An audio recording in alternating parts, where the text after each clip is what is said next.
We have to fix the war in Ukraine. We have to help the Ukrainians to resist and find a sustainable peace. We have to fix prosperity in democracies. I mean, it doesn't make sense to have tariffs and be divided, and even to threaten now with additional tariffs. We can use the crazy thing is that we can be put in a situation to use the anti-coercion mechanism for the very first time vis-à-vis the US if they put additional tariffs. Can you imagine that? This is crazy. This is, I do regret that. But this is a consequence of just unpredictability and useless aggressivity. So what we have to do is to remain very calm, all of us. We have such an agenda with so many opportunities and so many challenges. So let's be focused on peace in Europe. Everybody should be focused to help the Ukrainians to have a sustainable peace. Level playing field and fixing the issues and these imbalances with China, because it's an issue for the Europeans and the Americans. And third, let's be focused on more competitiveness in Europe and this big acceleration, full stop.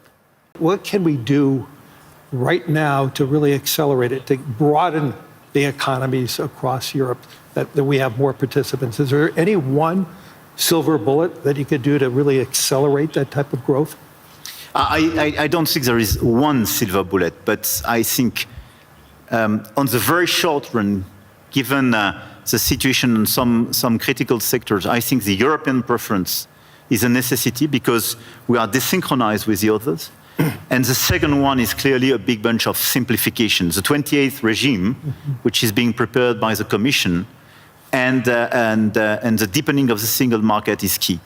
And this is why I insisted on capital market union. I think if we deliver European preference and capital market union, here are two game changers. Well, you know, I've been talking about the capital market union in Europe as one of the major hindrances compared to the US. And so, yes, but I do believe, as we witnessed starting last year, and we're starting to see it accelerate this year, you're starting to see more international flows coming back to Europe. And so that is beginning, and so I do believe that will accelerate. But in terms of priorities, if you had to tell the Commission, what should they be more swift in terms of transforming Europe faster, so it can compete with the US, compete with Europe, and exceed China and Europe, China and the US? Look, I think this is the discussion we have clearly with the Commission. We will have an informal summit in February focused on this topic. Everything was largely drafted by both Letta and Draghi's reports and is well known. I think the difference is that Draghi was before China surpluses vis-à-vis Europe. I mean, we should not underestimate the fact that 2025, for the very first time, $1 trillion. Yeah, China has such a surplus vis-à-vis the rest of the world, 1/3 vis-à-vis the US, 1/3 Europe, 1/3 the rest of the world. But it was $1 trillion. It was bigger than any other time. Yeah, and for the first time, the deficit between Germany and China was a trade deficit for Germany. And this is a game changer for Europe. So this is why, clearly for me, we have to fix this issue. And second, it's about the tariffs. So if I have to tell you what could change the game and our approach for all of us in the year to come, for me it would be a bunch of simplification with all this omnibus package for the Commission, sector by sector, European preference, capital market union, and dismantling of the tariff between US and Europe. Because in such a context, what doesn't make sense is to have tariffs between allies. Right. We have to fix the war in Ukraine. We have to help the Ukrainians to resist and find a sustainable peace. We have to fix prosperity in democracies. I mean, it doesn't make sense to have tariffs and be divided, and even to threaten now with additional tariffs. We can use the crazy thing is that we can be put in a situation to use the anti-coercion mechanism for the very first time vis-à-vis the US if they put additional tariffs. Can you imagine that? This is crazy. This is, I mean, I do regret that. But this is a consequence of just unpredictability and useless aggressivity. So what we have to do is to remain very calm, all of us. We have such an agenda with so many opportunities and so many challenges. So let's be focused on peace in Europe. Everybody should be focused to help the Ukrainians to have a sustainable peace.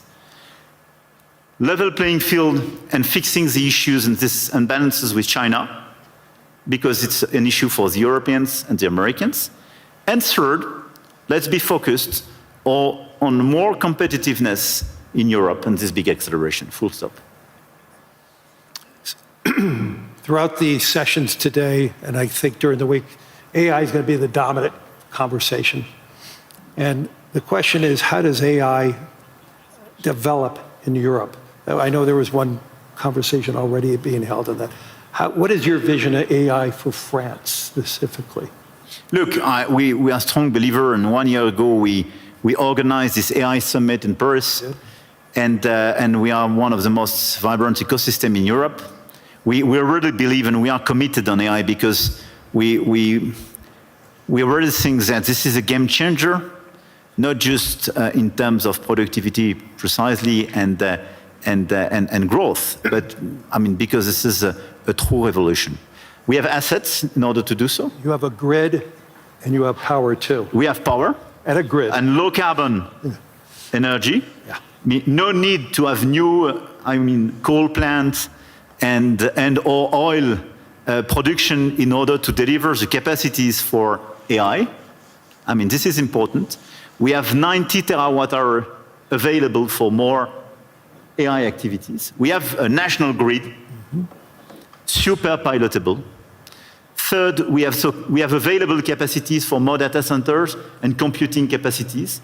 And we are delivering the agenda announced 1 year ago. So we are building these capacities, and Europe was lagging behind the US and others on this field. We have talents, very good data scientists, mathematicians, and so on, and we are increasing our training programs and our capacities, and we have several hubs being identified.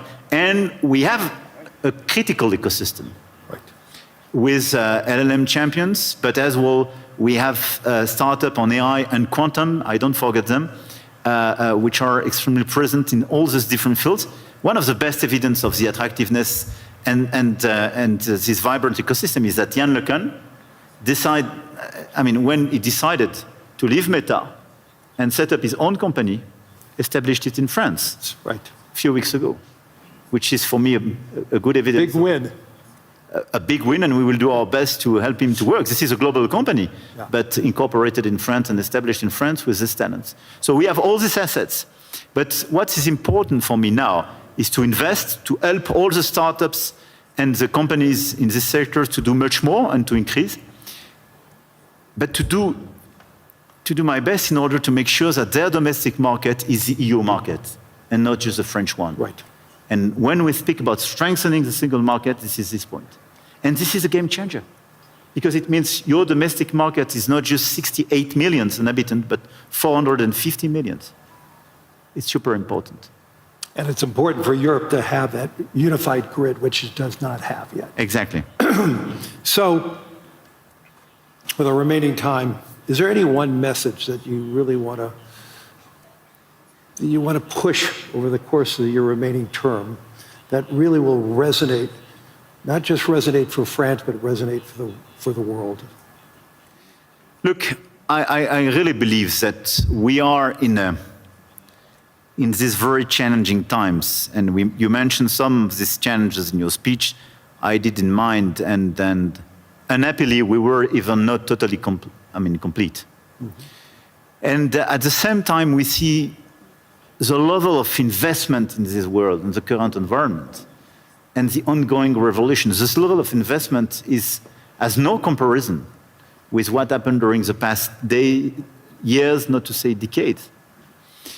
So my main message would be, let's not be shy. Let's not be divided.